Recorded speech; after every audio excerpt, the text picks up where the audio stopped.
Why are we listening to Mr. Bad Hair Day? Why don't you just flip back where you... Huh?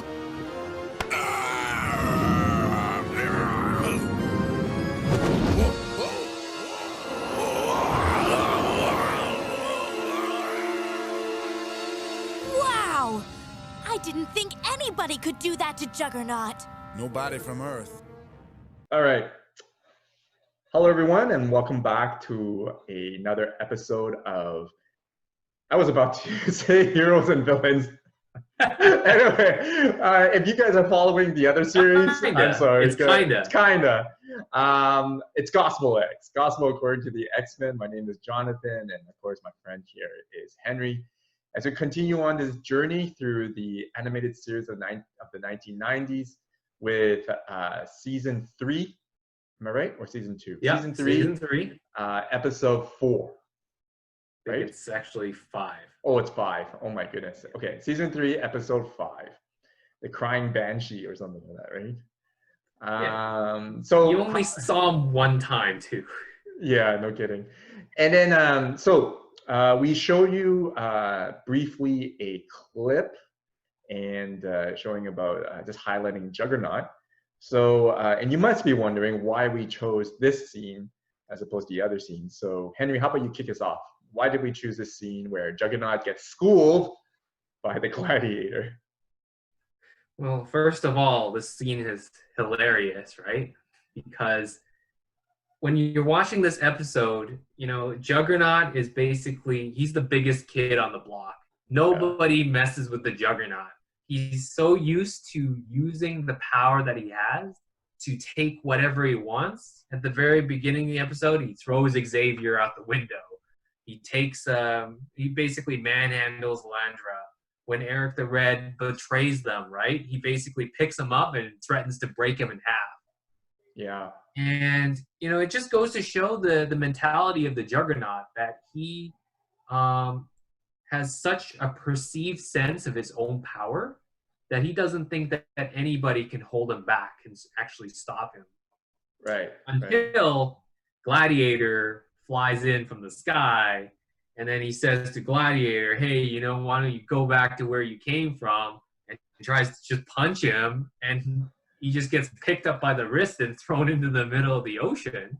Yeah. And it just kind of highlights that, you know, the whole sense of power that he had was not as great as what he thought that it actually was. Mm-hmm. So Yeah. how do we tie in with what we see nowadays with what's going on in the States, right? With another organization, the police, who are mandated to use violence to protect law and order, but there's a big sense of mistrust nowadays with what they're doing. And how can we square that usage of force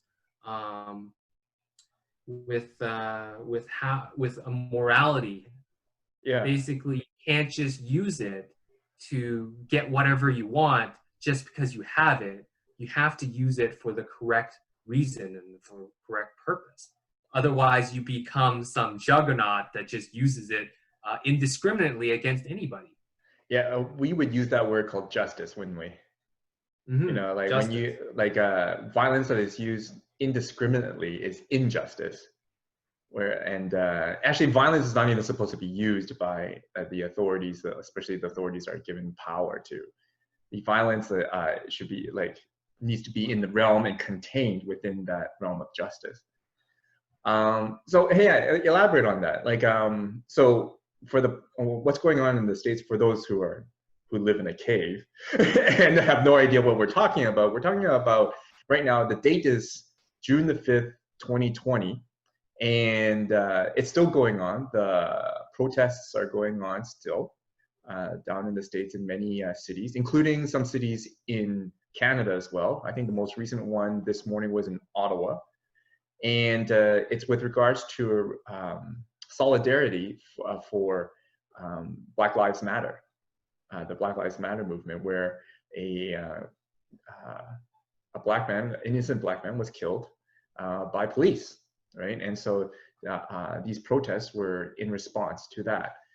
And so we're just now glad that you brought it up. So what kind of like did the police have perceived authority first? Well, absolutely. They perceived that they could basically, if you actually looked at the situation that sparked the whole thing with the murder of George Floyd, right? Mm-hmm. And how the police officer actually handled that situation, it was very clear that, you know, in his mind, he had absolute authority over the situation. Right. He didn't question the force that he was using in order to subdue the individual. He just was so so enraptured by his own kind of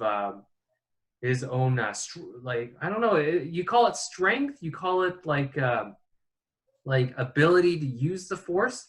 Just because you have that mandate to go and be able to use force against another individual doesn't mean that you have to go and use it to that extreme amount. Right? Yeah. Like they were entrusted to like use force to uphold morality, uphold ethic, uphold the law. Yet, basically, what I think you and I agree, the reason why we chose this episode of X-Men, this scene, is because the police basically turned into a juggernaut, right? Like Yeah. literally just thinking that, hey, I have the authority, I was given the authority, and you know, and I could use it whatever I want, like Indiscriminately against whoever indiscriminately they want. and subdue. And unfortunately, this event happened in a country where it's really there's a racial divide, right? And so they use this force for their own racial, you know, purposes. What do you think? I think that's absolutely true. Is that you know, there is statistically evidence to support that, you know, racial minorities are the overwhelming majority of people who are on the receiving end of this force.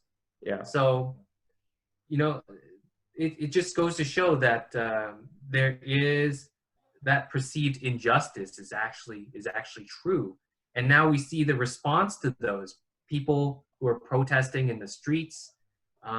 Absolutely don't condone the looting and the destruction of property, but the protests themselves, especially peaceful protests, is a very important part of the process to right injustices. So, Yeah. and how have police responded to peaceful protesters? We see that indiscriminate use of force again. Yeah. Just a couple of days ago, they saw police just pushing and shoving a 75-year-old man to the ground. You know, he hit his head on the ground and he's in serious condition in the hospital. And and this is ties exactly into, you know, the police have become this juggernaut, just throwing their weight around because they perceive that since they have that ability, they're allowed to use it whenever they want. And it's interesting that, yeah, and to circle back, when a person or a group of persons like the police, as an example, lose sight, well, gets really engrossed with their authority and power, it corrupts them, and they lose sight of actually their duty and their mandate, and their whole moral compass is gone. It seems like they're just like, you know, they're enamored or even engrossed in their power that they forget why they're even there, right? So literally, I think you and I both agree that they become a juggernaut, basically, indiscriminate destruction, and just to throw their weight around, as if you know, because they just don't like them. According to the episode, what happened to Juggernaut at the end there? Yeah, the gladiator like threw him out. Threw him out. Eventually, And, you know, yeah. people who use force indiscriminately, who live by might makes right, there's always going to be something else greater than you that will eventually use force on you. And you know what? It's interesting, right? We were talking about earlier before this recording that, you know, about the looting. You know, it's like when force is used indiscriminately against people, people will react in kind, right? There will be people that will react in kind. And I think this alludes to our, well, this is the gospel according to the X-Men. This alludes to what I think for the gospel is that Jesus in the Sermon on the Mount continues to emphasize that we do not retaliate in kind, right? And do not retaliate in kind. It's not because he wants us to be doormats. It's because he knows us so well, I think. He knows us so well that he goes, yeah, do not react in kind because your whole humanity, the end of the world will come sooner than later, right? He wants us to be alive and well, not to destroy ourselves. And this is a display, basically a display of a juggernaut against another juggernaut. And then suddenly Phoenix comes in, right? And it does the same, right? Like what happens if a Phoenix comes in now, right? And does the same, right? We're done, right? Sorry, spoiler alert. Like, spoiler alert if you haven't seen The Last Stand. But, you know, like, it's just, this is why Jesus said what he said, is that, and this is why he died on the cross as opposed to fighting back. Because he knew that human nature, people will fight back in kind, and then more people will fight back and retaliate in kind. And it'll go in a vicious cycle, like you said, in a spiral, and it'll just destroy everybody.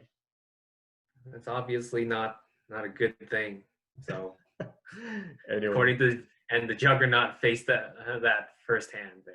And the Juggernaut faced that firsthand, and yeah, so yeah, a lot to. So this is why I think you and I both agree that this is why Jesus says, "Do not retaliate in kind," or do not retaliate or use force that is indiscriminate, because hey, people will react back with an indiscriminate force. And now look at what's going on down in the States, right? Absolute chaos. Yeah. Well, thank you so much for joining us in another episode of GospelX, the Gospel According to X-Men. My name is Jonathan, and this is Henry. Thank you again for joining us, and until next time, have a great week.